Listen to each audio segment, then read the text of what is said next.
Okay, hello everybody. Welcome to the Monday workshop of the Friendly Circle Berlin. And today, our speaker is Amodini Kostaki, checking in from Athens, Greece. And the theme of the workshop is embracing joy, freedom, and healthy relationships. A little bit about Amodini. She is a survivor of family dysfunction and addiction who has navigated the challenges of complex PTSD and self destructive behaviors, and her personal journey of healing and transformation has been a powerful source of insight and resilience, inspiring her commitment to personal growth and authentic living. And today's workshop, Amadini will be exploring the path to happiness and inner peace. One, the recovery journey, learn how integrating spiritual seeking with personal growth can lead to transformation. Discover how cultivating a healthy relationship with yourself can create meaningful connections. Number two, self-discovery techniques. There'll be an experiential component. Experience the internal drive history exercise to uncover core motivations and patterns. So we will be doing some exercises. And then there is a form of Hawaiian meditation, which I can't pronounce, but I'm sure Amadini will. And this is an ancient Hawaiian technique of forgiveness and reconciliation.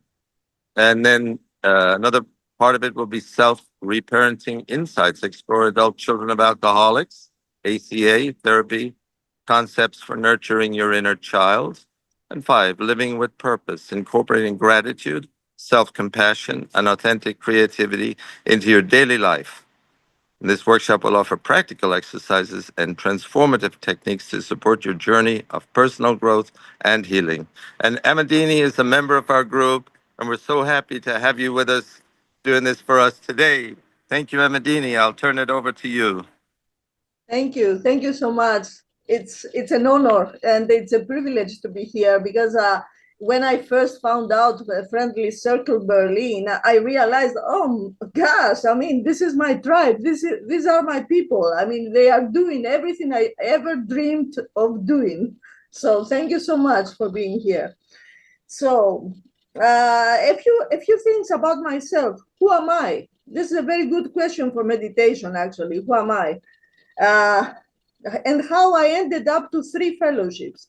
First of all, my first fellowship was SLAA, Sex and Love Addicts Anonymous. And I ended up there because breaking up with my partner of 10 years was such a shock and triggered such a trauma within me that I couldn't deal with it. It was impossible for me. So my first fellowship was SLAA. And then I realized that every time I had a disappointment in my love life, in my erotic acquaintances, in everything erotic, I was starting to gain weight.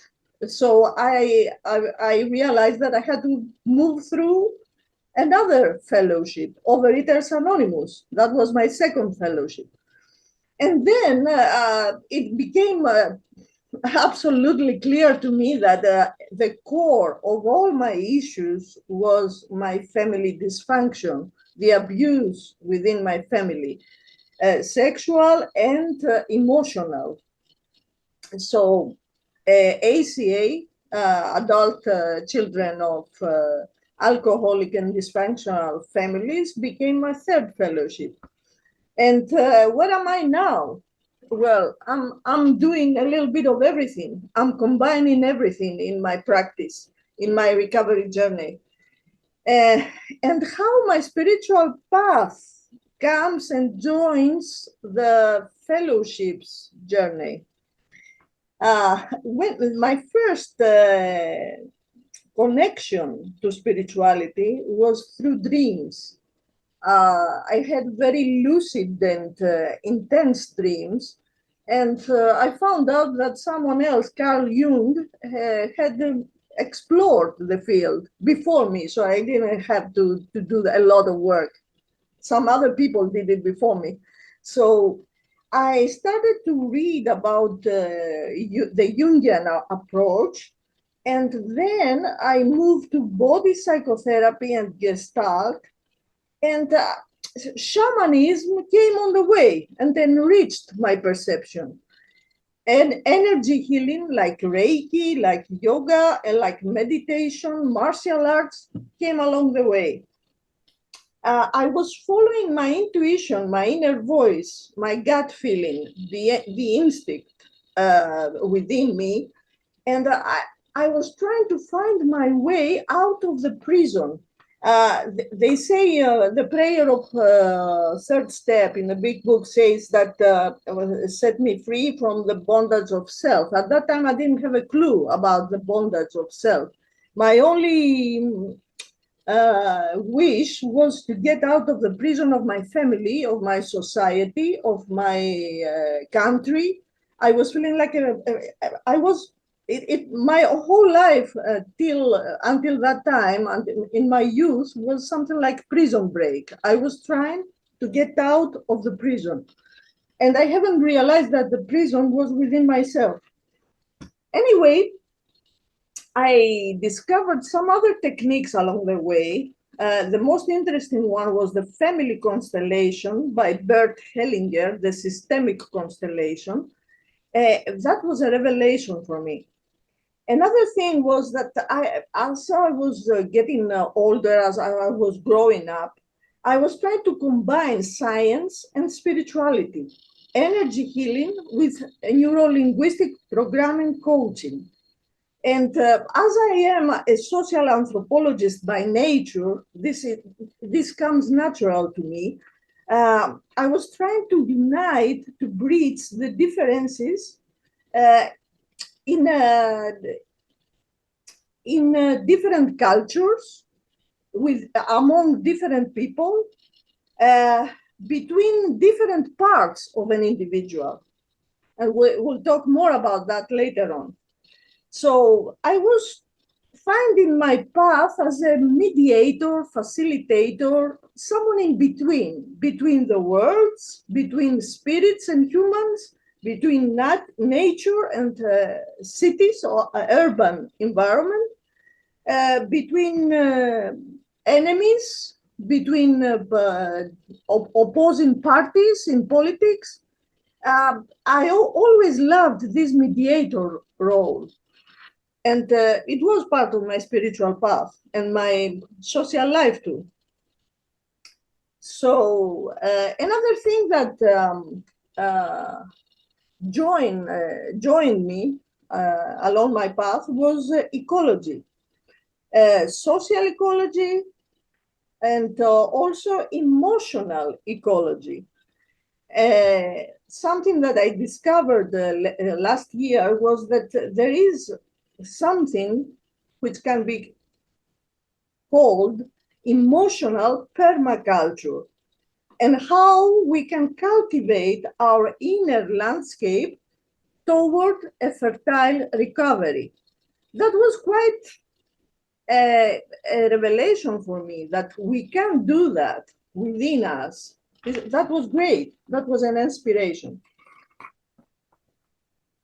So what happened during my exploration, spiritual and through addiction, was that I realized that joy was the key element.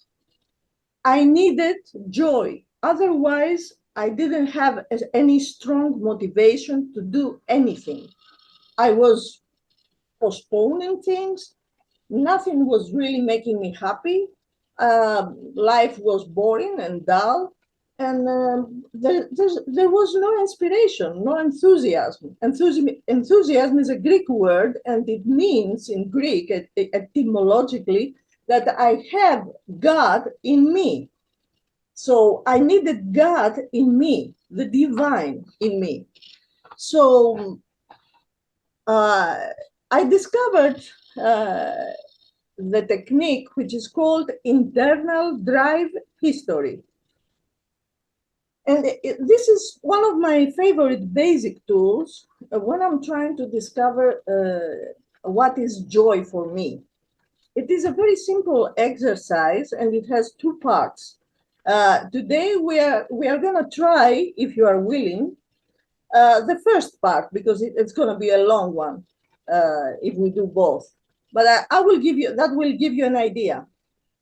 The first part, you will need a pen and paper.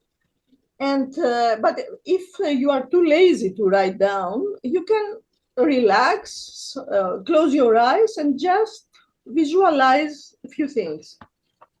We are asking four questions, uh, and the purpose is to find out what was giving you joy, the greatest sense of joy, during your whole life, from age 1 to 6, from age 6 to 12, from age 12 to 18, from 18 to 22, 23, from 23 to 30, from 30 to 40, and so on and so forth.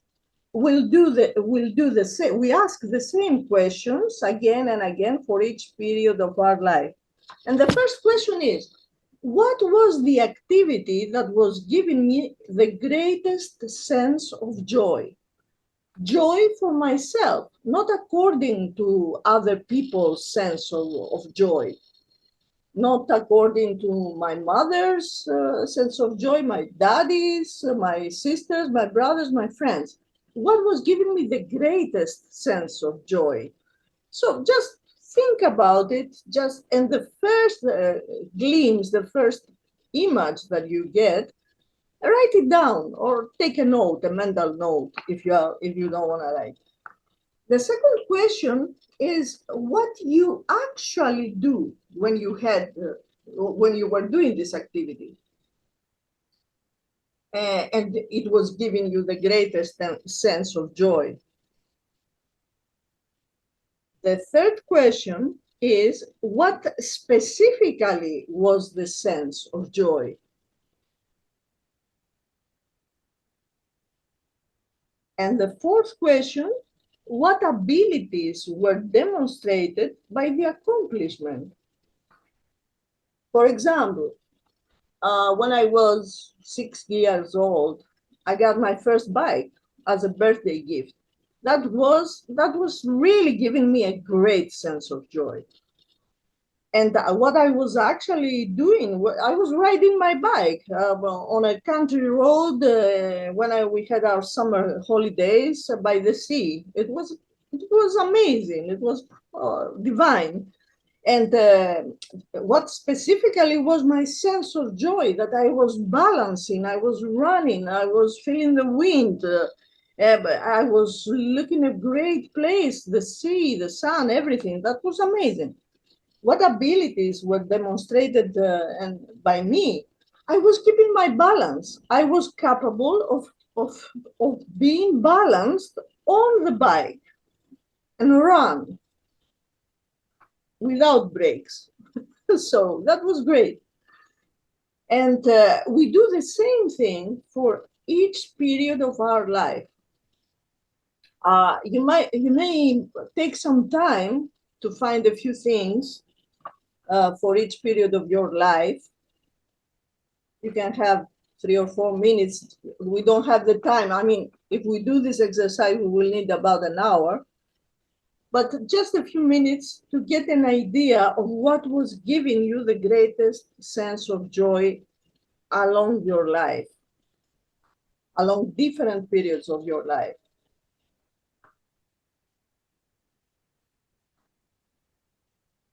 In this way, you get a connection with joy, how you have experienced joy in different periods of your life. What was the activity? What you were actually doing? What was specifically the sense of joy? And what abilities were demonstrated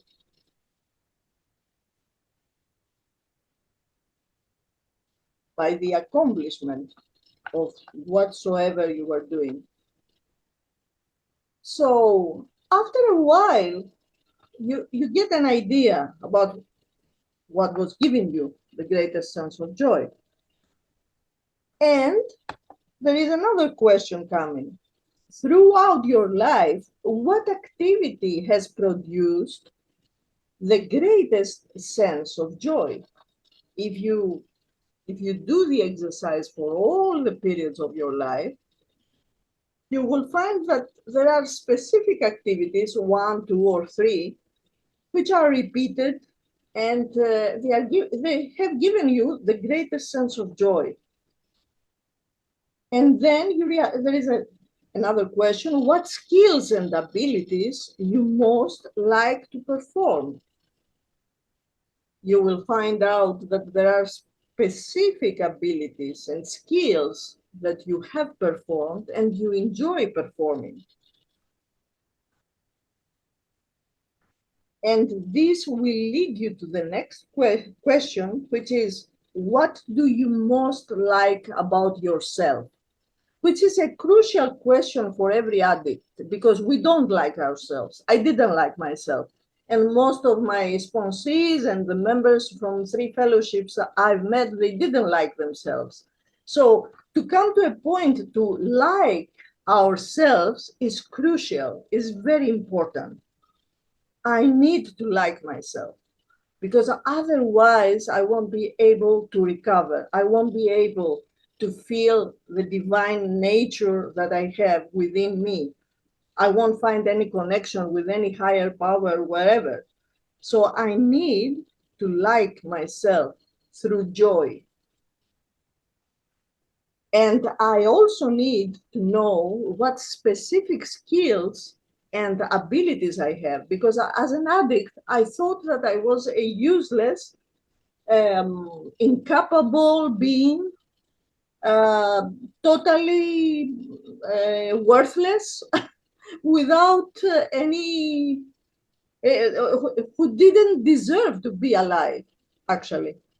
So if I have some skills, and if I have some abilities, and if I like myself, and if I'm capable of feeling joy, then some worth comes to me, some beauty comes to me, some love and compassion comes to me, slowly and gradually, even in my darkest moments. That's the first part of the exercise. It is called internal drive history. The second part becomes more specific, more focused. What are the visual images that you see when you are this person who feels the greatest sense of joy?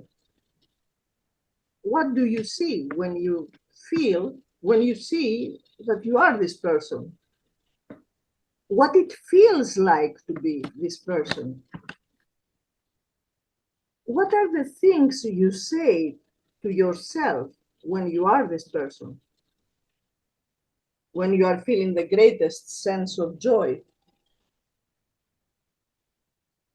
And what kind of conversations are you having with other people when you are this person? For me, it made sense because I could see myself as someone who can be shining, who can be loving, who can be loved, someone who can be sweet and compassionate and patient. Although all my life I was impatient and in a rush, aggressive, and problematic and dysfunctional, and very violent at times. So, and I realized that I could have different conversations from that perspective, the perspective of joy, the perspective of a human being who is capable to feel joy and share it. So what is the point of all that? Describing in detail every little thing about when I felt the greatest sense of joy, what I was doing, how I was feeling, what I was saying. So what is the purpose of all that? The purpose is a statement of purpose, a statement of purpose where I describe naturally and flowingly, without any censorship, my purpose in life at that particular moment.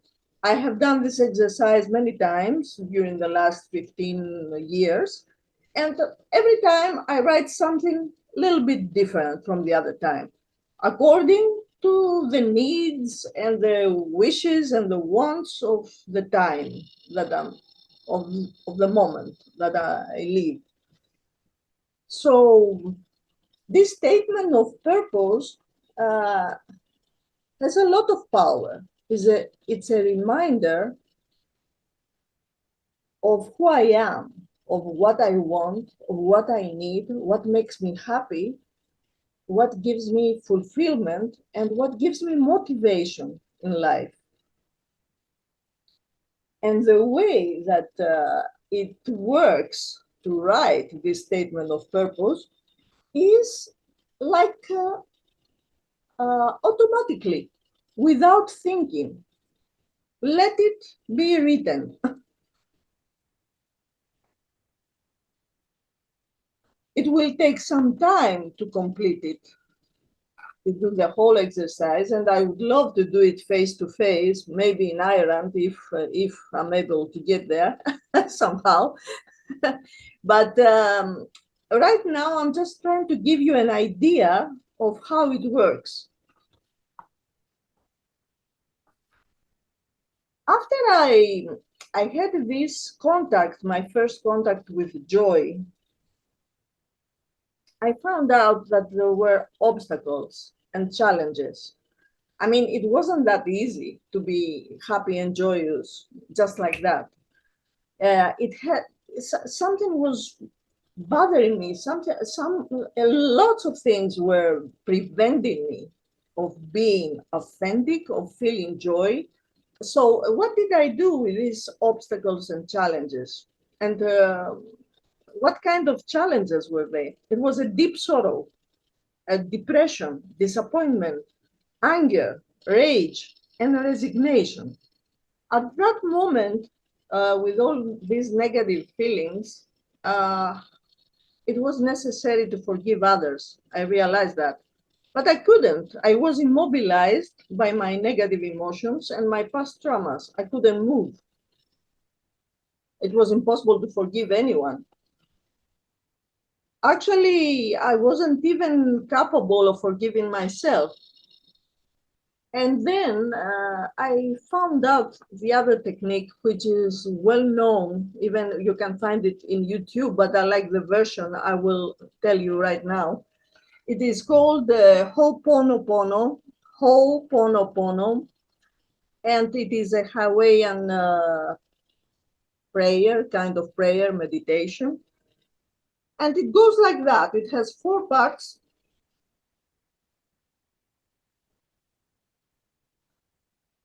And it has 4 parts, and the first part goes like that.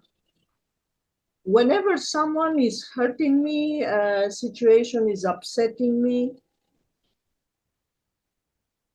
I can always say, I'm sorry for what I have within me, and it's contributing to reality. And then the second thing is, thank you for the experience. Thank you for the experience. And when I'm saying thank you, I'm thanking the person who is upsetting me, who is annoying me, who is making me feel negative feelings, the situation. I'm thanking this person for the experience. Why? Because this person gives me the opportunity to open up to a new reality, to a new dimension, to a new perspective. And the next part is I love this person. I love Susie. I love Frankie, Patrick, Terry. I'm just using the names I'm seeing on screen. I love this person. I love all people, and I love myself. The next thing is I set free this person, Susie, Jane, whoever. I set free this person from any need to be like that.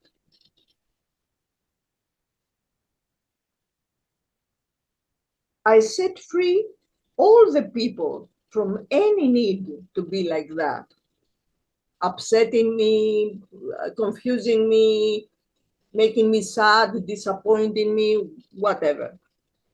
I set, and last, I set free myself from any need to be like that, because all these people are mirroring me and I'm mirroring them.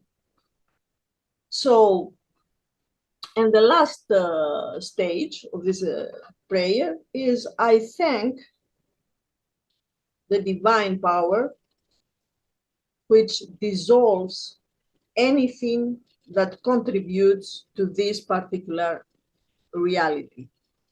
I thank the divine power which dissolves anything that contributes to this reality. So I would ask you now to close your eyes if you wish and think of any situation or any person who really upsetted you, bothered you, I don't know, had a very negative effect on your life lately. Any situation like that. And let's practice this exercise.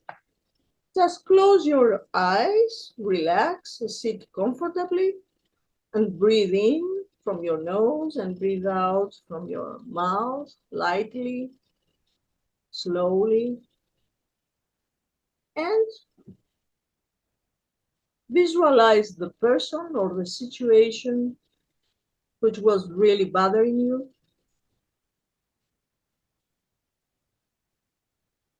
Breathe in, breathe out, and feel it in your heart. I'm sorry. I'm sorry for what I have within me contributing to this reality.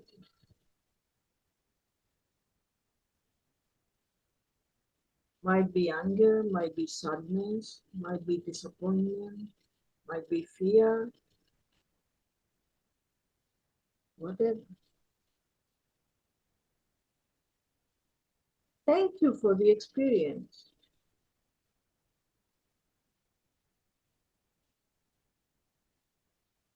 I love you. I really love you. I love people.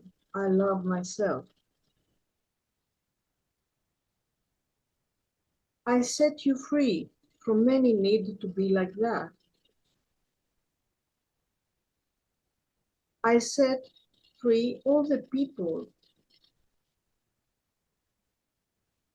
who have this need to be like that. I set myself free from any need to be like that.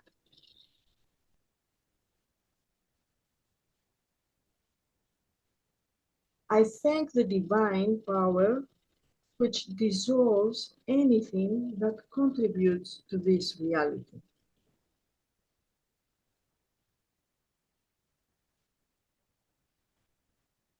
Breathe in and breathe out, and at your own pace, come back. It is an exercise, it is a prayer and a little meditation that I really use very often because it soothes my heart. It makes me feel more relaxed. It really helps in forgiveness, in forgiving others, and forgiving myself too. The major issue that I had to face in my recovery was trauma. And it was at that time that I realized that the freedom from the bondage of self wasn't exactly at that time freedom from the bondage of self. It was freedom of the bondage of family. So it was the trauma in my family, my dysfunctional family, my alcoholic grandfather, who made my father a dry drunk, with angry outbursts and very abusive sexually to my mother, emotionally toward everybody else. Uh, how to deal with trauma within a dysfunctional family? It's quite a challenge because it means that I never had a loving parent. I never had a loving mother. I never had a loving father. I never had a loving extended family. There is an exercise in ACA which is called the exercise of the loving parent. And this is the next thing we can do together if you wish and if you feel like. Whenever my trauma is triggered, the easiest thing for me to do and the most helpful is to write down what are my body feelings. Any pain I feel, how I breathe, deep breath, short breaths. I feel hot, I feel cold. Am I moving? Do I feel frozen? How my voice volume is expressed. So I write down my body feelings. There is something is happening. This triggers very negative feelings in me. The first thing I do is to write down my body feelings. The second thing is to write down my emotions. Is it sadness? Is it rage? Is it anger? Is it fear?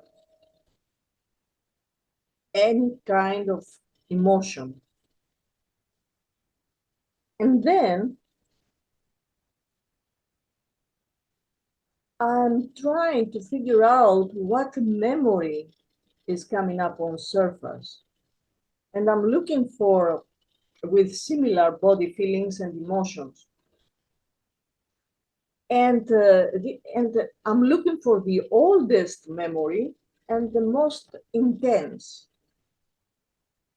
Usually, the memories connected to childhood bring up fear.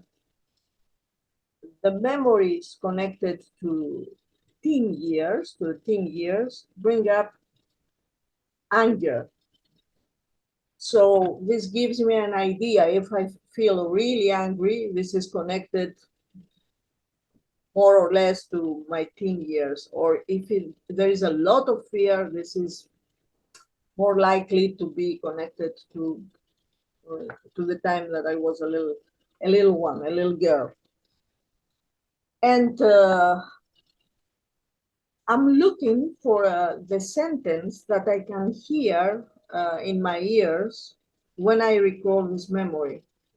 Uh, Perhaps someone was telling something, really telling something, but there is a chance that nobody said anything to anyone, but I was hearing something in my head. And the meaning that I was interpreting what other people were saying or were doing in a particular way. My mind, my kid's mind, my teen's mind was interpreting what was happening in a certain way. For example, my father was looking at me scornfully, and I felt, oh, you are useless. You are worthless. And he never said it to me, but I was listening to that. I was feeling it. So I'm writing down these phrases, these sentences, which may be said or maybe not said. Because these sentences, these expressions are very important for the way I treated myself later on. And the fourth part and last part of this exercise is what a loving parent, if I was the loving parent of that kid, of that child, of that teen, would say and would do for me then and now. Because as I said, I never had a loving parent, like most adult children of dysfunctional and alcoholic families. So I have to become my own loving parent. And this way, I will show and I will speak and I will do the best I can as a loving parent for my own kid, my inner child, and my inner teenager. Okay?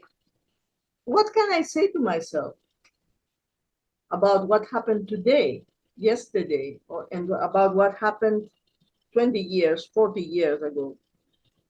How I can soothe myself? This exercise creates the loving and compassionate environment which helps me to move from negativity, from negative thoughts and negative emotions about myself and others to a different perspective, more compassionate, more loving, more understanding, more empathetic. Because when I am able to be my own loving parent, it's easier for me to create a secure attachment with my spiritual guidance. A difficulty I had during my recovery, although I was into meditation, I was into energy healing and all that stuff, I couldn't find a direct connection to my higher power. Why? Because I was confused. I thought that God was like my father, absent, escapist, abusive, neglecting, indifferent, an enemy, abusive. So how I can trust a higher power when I am confused about the nature of my higher power? So I had to become my own loving parent to be able to connect to my higher power in a secure way, to feel safe in this connection, to feel that I'm in good terms with a God or a goddess or a divine spirit who really cares about me. Because I always had doubts about that as a kid, as a teenager, as a young woman, at all stages of my life.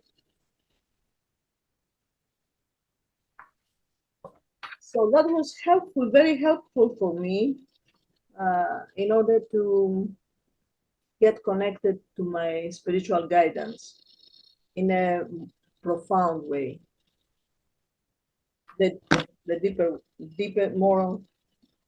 the deepest way ever.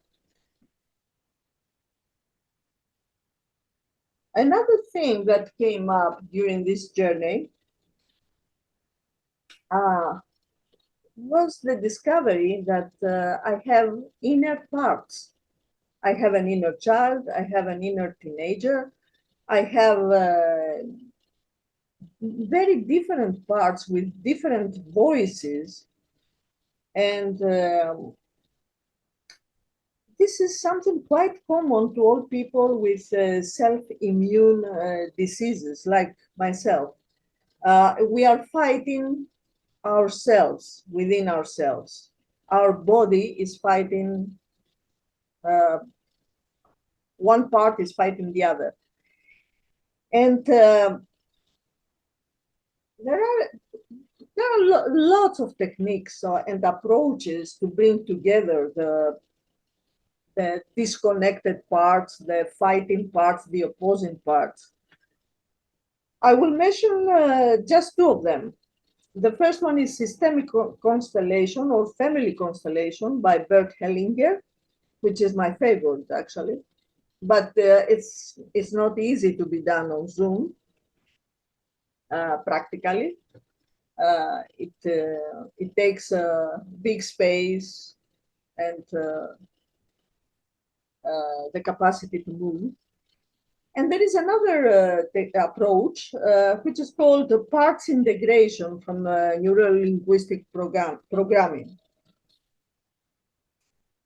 The key word in parts integration, the way I see it, is reconciliation. How I bring together opposing parts, how I bring peace and serenity and beauty and love and compassion in a war zone. So the exercise goes like that. If you feel that you have two opposing parts, uh, in two opposing opinions in you about the same issue, for example, do I have to break up with X or do I have to stay with X, for example? Or do I have to change this job and get another job? Or do I have to stay where I am? So I choose one hand. One hand is the symbol of one opinion, of one decision, and the other hand of the other. And I open my arms, not very far away, but not very close to, and I feel the difference between them, the opposing powers, okay, the opposing opinions, the opposing ideas. And I identify each part. For example, I feel that the part that says to me, break up with your partner, is my mother, who was strict and and very rigid. And the part who's saying, no, no, stay with your partner, no problem. You'll find a way through your problems. Is my father, or my aunt, or my granny, or whoever, okay, who were playful, who were fun, who were more flexible as human beings. And I'm breathing in and breathing out with both hands, balancing, calibrating, and gradually and very slowly, I'm feeling my hands coming together as I breathe. It takes some practice. It's not easy for the first time, but it can be done. I'm just giving you a glimpse now. So we're bringing together our hands slowly, gradually, and perhaps there will be a moment where my hands will be together and I will be one again. The opposite parts, the fighting parts, will be reconciled. It takes some time, it takes some understanding, it takes some intuitive feeling about how fast you will move your hands. Perhaps you will need some help from an expert in this exercise, from someone who's his job. This is his job.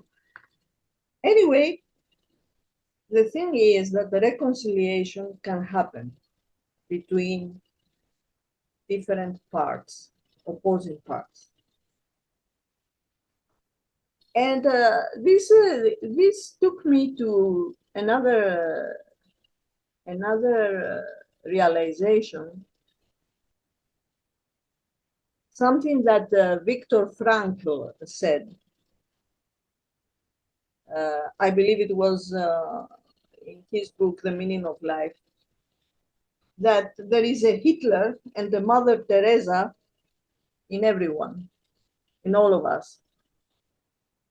And we have this well-known American, Native American story that talks about the two wolves. There is a bad wolf and the good wolf, and who's going to survive. And the wise guy says, okay, the wolf that you are feeding. So if we choose to feed our Mother Teresa and not our Hitler, our good wolf and not the bad wolf, maybe we have a chance for reconciliation and for serenity. At least that was my path so far. And this is my effort. Every time I find myself in feeling divided between two. So there's only one task remaining before Q&As. How we get closer to healthy relationships. Because that was my purpose during the last years. I had no clue how to be in a healthy relationship. My family life didn't teach me anything about it. My youth didn't teach me anything about it. My adult years didn't teach me anything about it. So I didn't know how to get there to have a healthy relationship. The first thing was to go through my inventories of fear, resentment, negative emotions, sex, and the regular inventories we have in all fellowships. These inventories help me to admit my negative parts, accept them, embrace them, be compassionate about them, and with the grace of my higher power, I was capable to transform them to freedom and joy. And it was at that time that I understood, I really understood the meaning of the prayer, set me free from the bondage of self. Does it mean that I am a magician? I have a magic wand and I'm doing magic? No, not at all. But the whole thing is an effort of inner alchemy, inner transformation. I don't know, some older guys from among you, maybe you have heard the glad game of Pollyanna. I don't know, it's an old story from the beginning of the previous century, 19th century. The glad game, it was a naive little girl who was playing the glad game, trying to find something to make her happy in every difficult situation. What is the difference between the glad game and what I have done? It is the difference between being naive and be self-compassionate. When I have self-compassion, when I love myself, when I find worth and value within myself, I am capable of finding joy in every little thing. And I need to know my own darkness before being able to transform it into happiness and joy and freedom. Does it mean that I have a perfect life right now? No, I don't have a perfect life. I'm not perfect. I often feel rejected, abandoned, and I have suffered terrible losses, panic attacks, and a lot of pain in various issues. So I have not solved all my issues. I've not solved even half of them. And I don't have my life in perfect order. but I was able to move through obstacles, to move through addiction to a healthier life, to healthier relationship, because I realized that a positive self spin is working better than a negative self spin. What I mean by that? Uh, like the Earth is moving around its axis in a certain way, it may move that way or the other way. The same is true about myself, about everyone. I may move in a negative way toward the negative perspective, to a negative direction, or to a positive one. So, positive self spin is a positive perspective of love and life. So, I'm here to share my experience, strength, and hope, and make sure that if I have survived the abuse of my family and the abuse of my father and traumatic relationships, problematic situations, hardships, and suicide attempt and addictions, uh, which brought me a step before death, then everybody can do it. It's not something really unbelievable, or it's tangible, it's doable, it can happen. And the key for me was service. This is opening every door, heaven's door, and taking out my misery and my isolation. Another key is the beauty of nature, of arts, of life, and gratitude. These are the keys. Gratitude of being alive and still enjoying the little things in life. You know, the sun and the rain on my face, swimming, the smell of pine and cedar trees, the smiles of the people I love, touching the fur of my kitty, you know, simple things. Uh, Simple things like being with you tonight and sharing my experience and strength and hope as best as I could in a language which is not my native tongue. Thank you all. And don't forget to become your own Santa Claus, because I have decided to be my own Santa Claus for this Christmas. Thank you so much. Oh, thank you, Amadini. That was just wonderful. I really, really appreciate you, and I'm so happy that you're part of our group.